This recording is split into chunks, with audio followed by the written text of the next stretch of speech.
So how do you get a reliable, rugged, and luxurious apocalypse vehicle?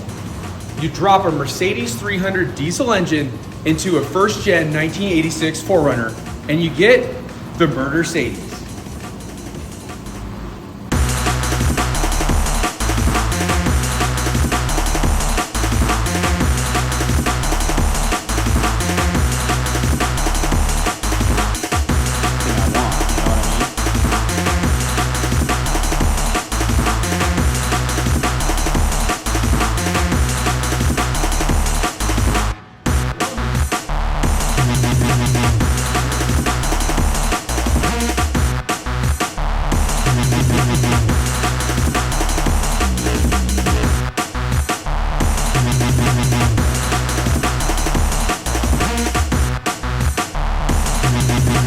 So why go with a diesel engine over a gasoline one?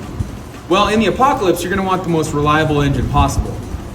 We are going to average about 100 to 200,000 miles out of your gasoline engines, where your diesels, you're going to get upwards of 1 million plus miles without having any major issues.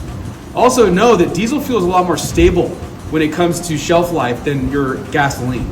Because of ethanol in the gasoline, it's going to turn into a sticky, gummy mess within about 3 months, where diesel engine fuel can stay durable for a lot longer. I once had a friend actually run 47-year-old diesel engine through his military truck with no problems. Also know that you can drain out other people's engine oils, transmission fluid, also vegetable oil, and run it through your diesel engine as long as it's filtered. So in the apocalypse, you definitely want to go with a diesel engine. So we know the Toyota axle isn't going to cut the grade. So we went with a 14 bolt in the rear. We got rid of the IFS in the front of the truck. Went with the Kingpin Dana 60. Check out how beefy and awesome this thing is, right? Then while we were at it, we went with the leaf springs front and rear, because we know in the apocalypse, if we go link suspension, what happens if we have a failed shock absorber, right? That ain't gonna happen. But we still need to control this vehicle at a reasonably decent speed. So we optioned 2.5 inch remote reservoir shocks, front and rear. And that's how we're gonna make this work. So where does the rubber meet the road for the MurderCedes? Well, with 42-inch tall Pippo rocker tires on double beadlock Hummer wheels. That way we can get through the toughest of environments, whether it's climbing up a mountainside, over down fences, or someone else's car. We can get through anything we need to with these bad boys.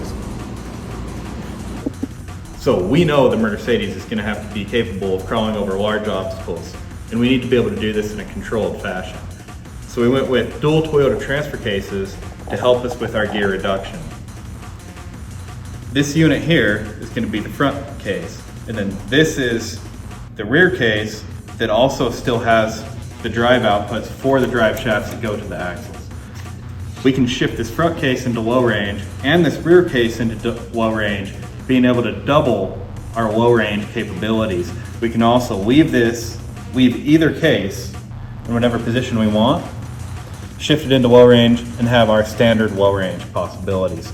So another really cool feature about going this low is that every time you gear reduce past your transmission, it makes it easier on your transmission, as well as lowers the crank load on your motor.